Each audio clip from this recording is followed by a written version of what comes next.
Maradona, lo marcan dos, pisa la pelota Maradona, arranca por la derecha el genio del fútbol mundial, y es el tercero a tocar para Borruchaga, siempre Maradona, genio,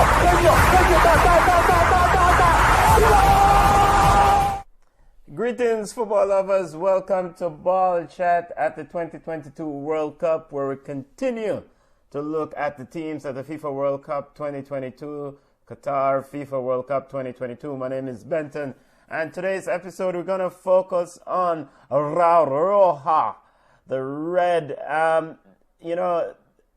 La Fura Roja, the Red Fury. The Spanish team football family. This is the objective of the focus of today's episode. Spanish team plays out of Group E.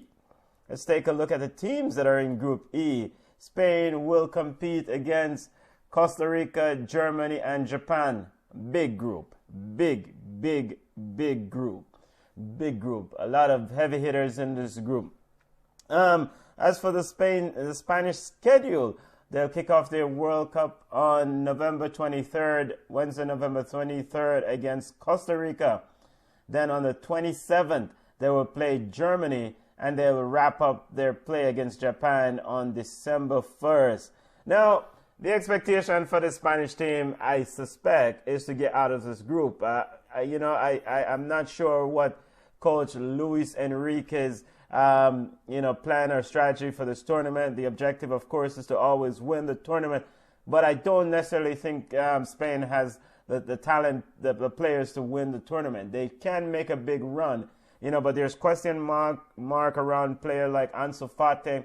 Fati is an essential part of this team. Dani Olmo, can he lead the line and score the goals for them? And in that midfield, can Rodri keep the ball moving? Big tournament for young Pedri of Barcelona. He's been very good for Barcelona in La Liga. Can he take the step up at the international level and deliver?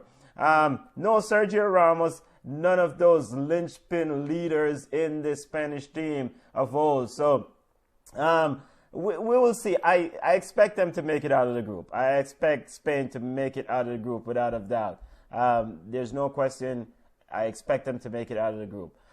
Let's take a look at a history, Spanish football history, and remind listeners, Spain won the World Cup in 2010.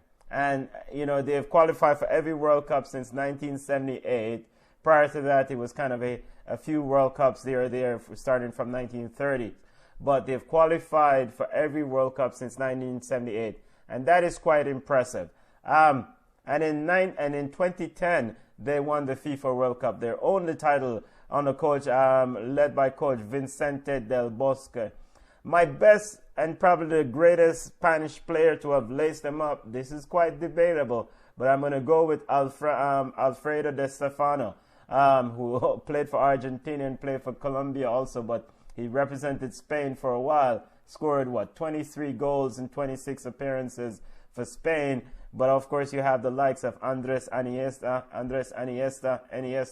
Xavi, David Villa, Sergio Ramos. These are big players. Iker Casillas, big players for them. Now, just remind the listeners of what transpired in that winning World Cup for Spain as they defeated Netherlands in the final of the 2010 World Cup. Andres Iniesta scoring the only goal in the 116 minute.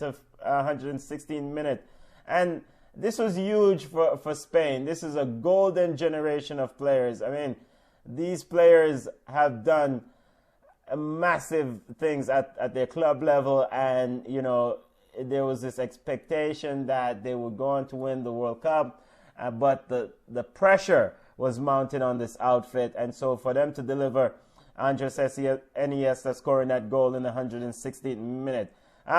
Like I said, Spain will play in Group E of the FIFA World Cup. They'll kick off against Costa Rica. Then they will place Germany. They'll kick off against Costa Rica on November 23rd. They'll play Germany on the 27th, and they'll wrap up their Group E play against Japan on December 1st. Spain should make it out of the group, but this is a tough group. So we'll have to see what happens if kids like Pedri, Ansu Fati, if he's healthy, can step up. Danny Olmo and the others can step up and consistently play very good football at the international level. All right, football family, connect with us on Ball Chat Podcast on Instagram, on Twitter at Ball Chat Podcast. We are on Facebook at Ball Chat Live.